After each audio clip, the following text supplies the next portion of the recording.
Technology का नाम सुना होगा और उसका नाम था D2H, direct to home services.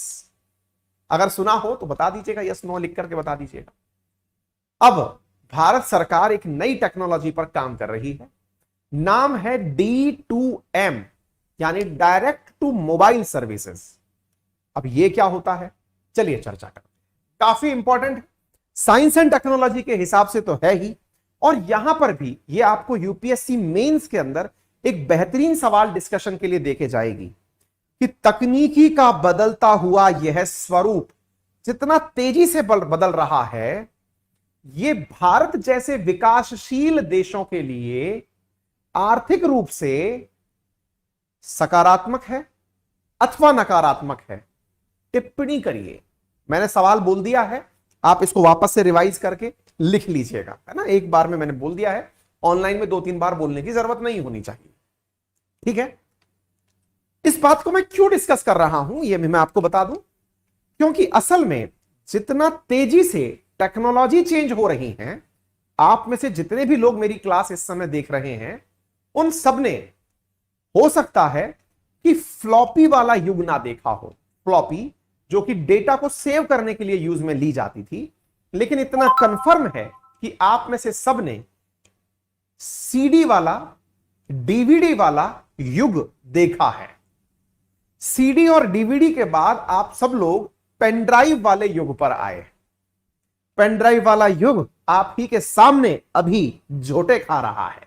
रुके जाएं, क्यों? क्योंकि सीडी डीवीडी जा चुकी है, पेनड्राइव ऑलमोस्ट नेग्लिजेंस पर जा रहा है।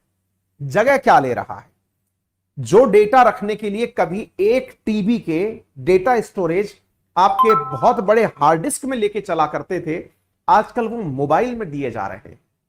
1-1 टीबी स्टोरेज के एप्पल अपने फोन निकाल रहा है, मोबाइल में वो जानकारियां आने लग गई हैं। एक नई चीज क्लाउड स्टोरेज करके आ चुकी है कि आपको कुछ भी रखने की जरूरत नहीं है, क्लाउड में रखिए और इंटरनेट पर रखिए। वहीं दूसरी ओर चलते हैं, आप में से अधिकांश लोगों ने एक युग केबल टीवी का देखा है। केबल टीवी जिसे आप डिश टीवी कहते हैं। मेरे जितने भी इस समय के दर्शक हैं, निश्चित ही उन्होंने डिश टीवी का उपयोग अपने घर में होते हुए देखा है। लेकिन मेरे सामने बैठी हुई जनरेशन केबल टीवी से धीरे धीरे D2H पर, यानी कि डिश टीवी पर आई। पहले जो तार से डिफरेंट चैनल आया करते थे, वो Tata sky, Airtel, dish TV इन पर शिफ्ट हुआ।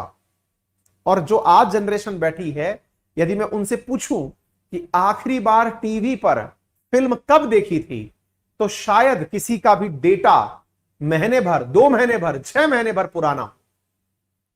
मूवी टीवी तो छोड़ दो, टीवी पर कुछ भी देखा हो बहुत रेयर है, क्योंकि ये सब किस पर शिफ्ट हो चुके हैं? मोबाइल पर शिफ्ट हो चुके हैं। टेक्नोलॉजी ने लास्ट 20 साल के अंदर इतना सारा चेंज कर लिया है कि आप केवल टीवी से मोबाइल पर आ चुके हैं।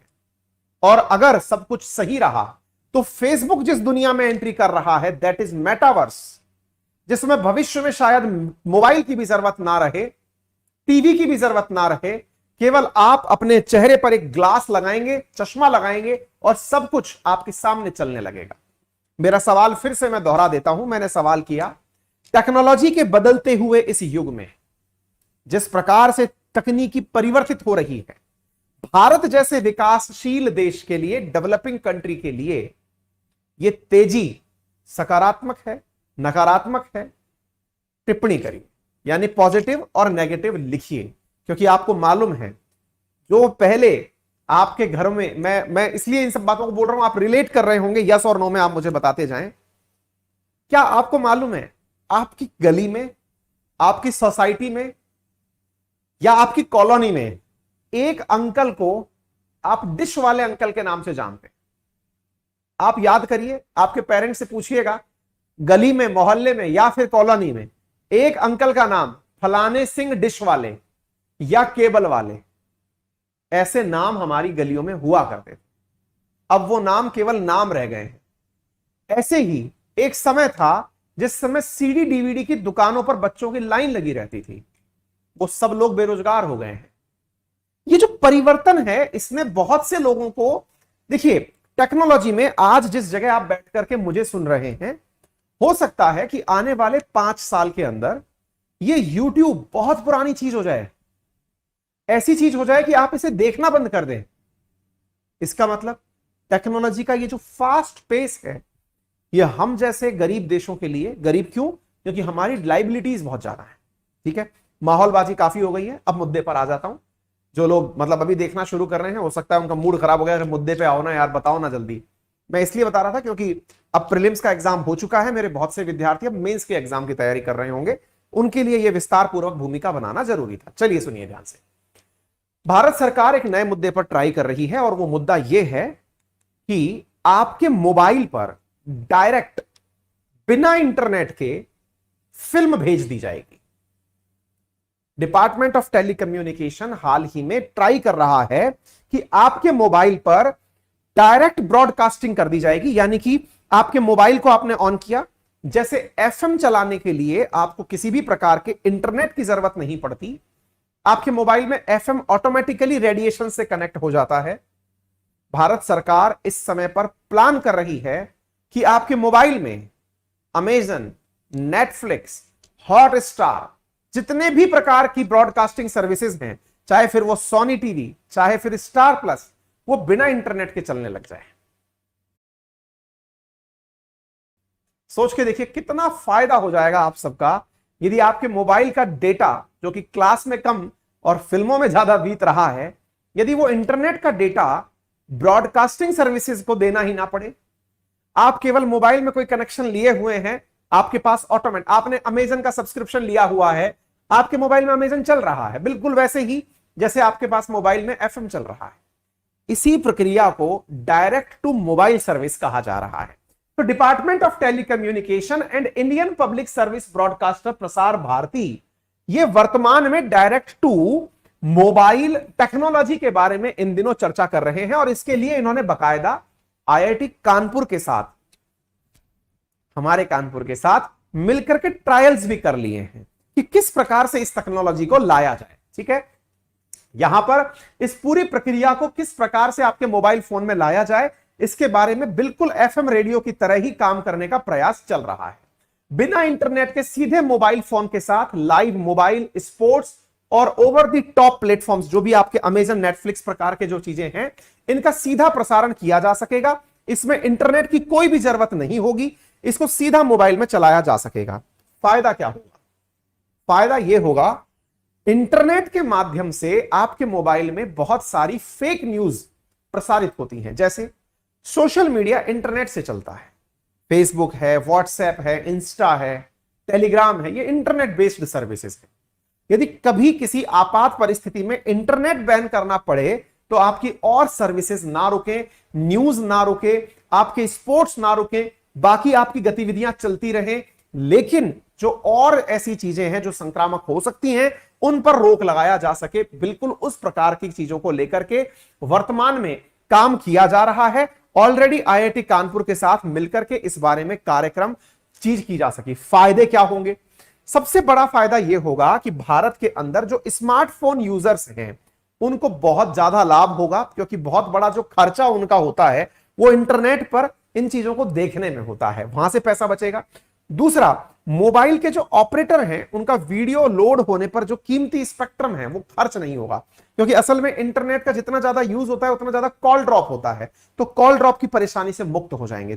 तीसरी चीज, भारत के अंदर जितने भी ये मोबाइल ऑपरेटर्स हैं या फिर ये जितने भी कंटेंट क्रिएटर्स हैं, अब ये उन क्षेत्रों में भी जा पाएंगे जहां पर बड़ी कम मात्रा में इंटरनेट है। उदाहरण के लिए, आप अगर डिश टीवी का उपयोग करते हैं तो आप गांव में चले जाइए, आप किसी पहाड़ी पर चले जाइए, आप किसी रेगिस्तान में चले जाइए, आपको उतनी ही पिक्चर साफ आकर के केबल वो डिश टीवी जो है वो आपके टीवी पर पिक्चर दिखाएगी। लेकिन इंटरनेट के केस में बहुत सारी जगह जहां पर टावर नहीं है वहां पर आपका इंटरनेट नहीं पहुंचता है, और ऐसी स्थिति में आपको एक अच्छा कंटेंट नहीं मिलता। आपका दिमाग तो दौड़ना शुरू हो चुका होगा, सरकार इस काम को करेगी कैसे? कोई भी कमेंट बॉक्स में मुझे बता दे कौन सी टेक्नोलॉजी का उपयोग संभव है जिसके माध्यम से आपकी ये सभी सर्विसेज मोबाइल में चलना भी शुरू हो जाएं और इंटरनेट का भी उपयोग ना हो। क्या लगता है क्या उपयोग में लिया जाए जिससे कि ये सारे काम हो जाएं? कौन सी चीज का उपयोग लिया जाए? कमेंट बॉक्स में बताइए, आगे चलते हैं। ठीक है ना। इसका सबसे बड़ा फायदा बेसिक रूप से जो कंटेंट क्रिएटर्स अभी 20-25 करोड़ लोगों तक ही अपना डेटा पहुंचा पा रहे हैं, वो 100 करोड़ लोगों तक पहुंचा पाएंगे, क्योंकि भारत के अंदर मोबाइल की संख्या 100 करोड़ के पार होने वाली है। देखिए, भारत में वर्तमान में 66 करोड़ तो इंटरनेट यूजर्स हैं। 100 करोड़ यूजर्स इंटरनेट चीन में हैं। देश में स्मार्टफोन यूजर्स जो हैं उसमें 82% इंटरनेट वीडियो देखने में खर्च करते हैं। हम में से जितने भी लोग इंटरनेट यूज करते हैं वो वीडियो देखने में खर्च हो रहा है। हर सेकंड मोबाइल पर 10.1 लाख मिनट का वीडियो देखा जाता है। एक महीने में 60 अरब डीवीडी देखे जाने के बराबर है। इतना कंटेंट आप लोग देख डालते हैं। यस, कमेंट बॉक्स में आंसर आना शुरू हो गया है। सैटेलाइट के माध्यम से यह पॉसिबल होगा, यानी इसरो के माध्यम से यह पॉसिबल होगा, क्योंकि आज भी जो आपके घर में D2H चल रहा है वो सैटेलाइट से चल रहा है। सैटेलाइट के माध्यम से ही ये सारी सुविधाएं आप तक पहुंचाई जा सकेंगी, यानी कि उन्नत किस्म का सैटेलाइट और डेवलप कर दिया जाएगा। ठीक है। एक आंकड़ा है कि भारत में इस समय करीब 75 करोड़ स्मार्टफोन है। 2026 तक भारत में 100 करोड़ से ज्यादा स्मार्टफोन यूजर्स होंगे। D2M टेक्नोलॉजी के बढ़ते स्मार्टफोन यूजर्स के लिए काफी ज्यादा ये चीजें फायदेमंद होंगी, क्योंकि उस वजह से उनको नए ग्राहक मिलेंगे, नए कस्टमर्स मिलने शुरू हो जाएंगे।